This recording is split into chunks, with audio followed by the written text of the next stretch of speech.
our third installment of the Enlisted Character Development Series, we are showcasing Bronze Star and Purple Heart recipient Israel Del Toro, who will be speaking on the topic of resilience.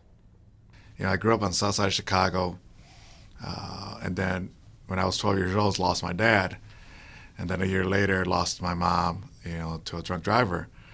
So by the age of 14, I had to pretty much raise my brothers and sisters and not let the loss of my parents kind of bring me down, because what's the odds of a kid from the south side grow up without no parents and not be a gangbanger, not be a drug dealer, not get into trouble? But there was a promise that I told my dad I would take care of my family, so I did that. And I did that for a couple of years until I joined the military. And then during basic training, that's when I got to meet the TACP recruiter, and he was telling me what the job was. And I wanted to push myself. So I was like, all right, TACP is one of the most challenging jobs in the Air Force. Because, the day I got hurt, an IED exploded under my truck, and I always heard stories of people saying, man, your life flashed in front of you, and I never believed that until I got hit. And it wasn't like really my life flashed in front of me, like from back to the past. It was more of the future for me. Me and my wife were finally going to get married, by the church. We tried 3 different times, but every time we tried to, something happened, deployments. And, I really thought about my son. I was like, I'm supposed to teach him how to play ball. I played ball all my life, baseball. And then something clicked, so you got to get out of the truck. Got out of the truck. And when I got out of the truck, I was on fire from head to toe. And that was December 4th, 2005. I wake up March of 2006. I was in coma for 4 months, and it's weird not knowing what happened in your life for 4 months, just completely blank. So this is the part where now my wife gets tested with her resiliency, because she gets a phone call, actually on her birthday. It was December 5th. A great birthday present I gave my wife. She just happened to be at church, and her sister was at home, and so her sister went back and told her, hey, one of DT's friends want to talk to you. I woke up in March, and I sort of remember her being there, and the docs telling me what had happened. They're asking me, do you know where you're at? I'm like, oh, Afghanistan. They're like, no. Do you know the date? It's like December something. It's like, no, it's March. And they're looking at me and then telling me, 80% of your body is 30-degree burns. I'm noticing, why can't I move? Why can't I talk? What's going on? And they say, you almost died 3 times on us, and then give me my diagnosis. You're still going to be in the hospital for another year and a half. You're really on a respirator for the rest of your life. You may not walk again. And your military career is pretty much over. And they're all waiting to see what I'm going to say.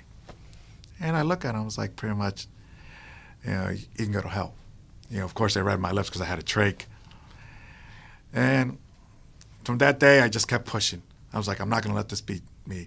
I was like, I have a son. I got to show him that, yeah, Dad got jacked up, but Dad's not quitting. Dad's not going to let this ruin his life. And never throughout my entire ordeal, when I was through recovery, did I wish I died. Except for, I call this my darkest hour. When you're severely burned, they cover the mirrors. They want to ease you into your transition to what you look like now. And I was going to the restroom. I was having help. I had my wife and my therapist. We're walking, and I slip, and I don't know who grabbed it, but my wife from Gary, and they pull the tower off the mirror, and I see myself, and I break down. And I tell them, you guys should have let me die. And it wasn't a vanity thing for me. It was more that if a 30-something man sees himself and thinks he's a monster, what's a 3-year-old kid going to think? Because no father wants his son to be afraid of him, and I didn't want my son to be afraid of me. He was my everything. He was my motivation. He was my spark. And to have the fear that he may run away from me when he sees me crushed me. And I was just sitting there saying I should have died, crying.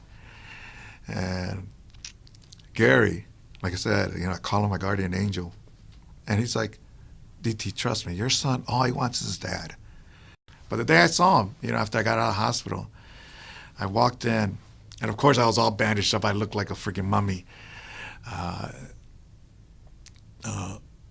walk in, and I remember some of my teammates being there, and my wife, some of my relatives, and her saying, Papi's home, and he comes running out, and I remember everyone just around me, and he stops, and I'm like, holy crap, he's afraid of me. He doesn't want to come by me.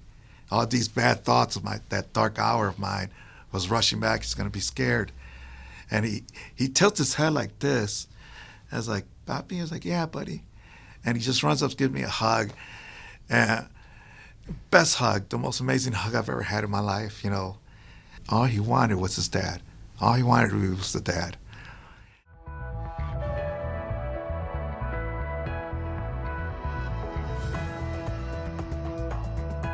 And you do it, not for you, but for the guys behind you, because you want to make things better for the guys that follow you. And that's your job as an NCO or as a leader.